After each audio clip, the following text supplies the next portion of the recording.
The text from U.S. Secret Service Agent Holden Kent had Leya wishing she'd flung her phone down the toilet so he couldn't trace it.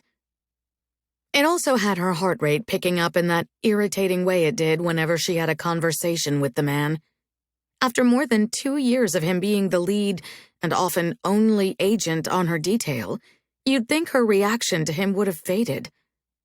But it hadn't. Lately, she thought it was getting worse. Even though she hadn't responded to his text, she knew she had mere minutes until he found her swaying on the tire swing in the yard of No. 1 Observatory Circle.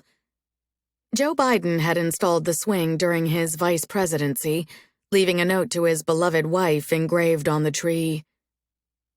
Beloved. Loved.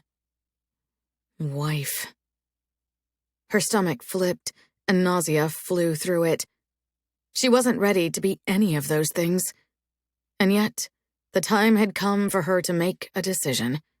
She couldn't put it off any longer. Krish and his family needed a formal answer, needed to move forward with an actual wedding, and not the mere idea, the mere promise of one that had been waiting in the background for a decade. While she understood why they needed it, the idea only made her soul curl up inside her chest as if hiding from an intruder instead of blossoming as it should. Her sister-in-law, Develina, had been so excited when she'd married Rishik that she'd strained a cheek muscle from smiling so hard. All thoughts of marriage did for Leya was make her eye twitch. Holden appeared around the corner, and the sunlight hit his head, turning the strands a radiant gold. With his light brown hair, blue eyes, and wide shoulders, he looked like the epitome of the stereotypical American legend, the captain of the football team, the small-town hero, like a superhero you couldn't believe walked in your door. He had the muscles, the bulging biceps, and narrow hips that tights would show off perfectly. But it was his beautifully chiseled jawline and the aquamarine aura that surrounded him, flickering and growing whenever they were in the same space, that called to her the most.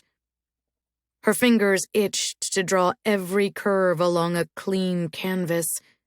It had been too long since she'd allowed her other artistic side free rein, and the need welled inside her almost as large as the attraction to the man storming toward her. He was not smiling.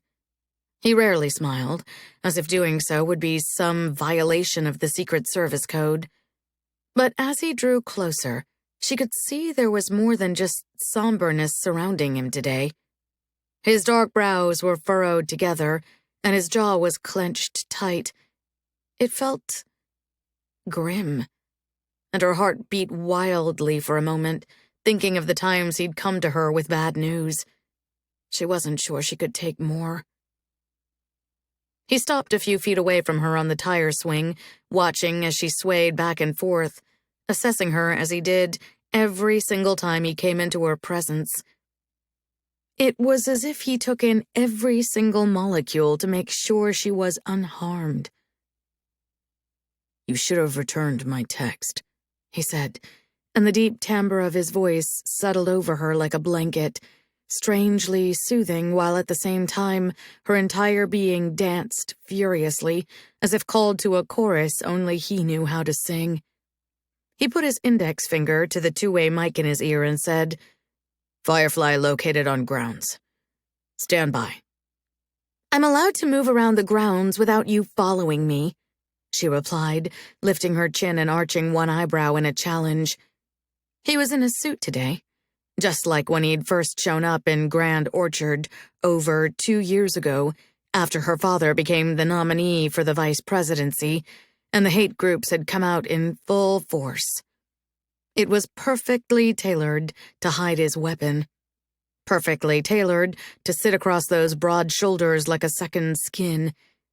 It was a complete contrast to the black cargo pants, shirt, and military-grade boots he wore when on tour with her and the band, so he blended in with the rest of their security team.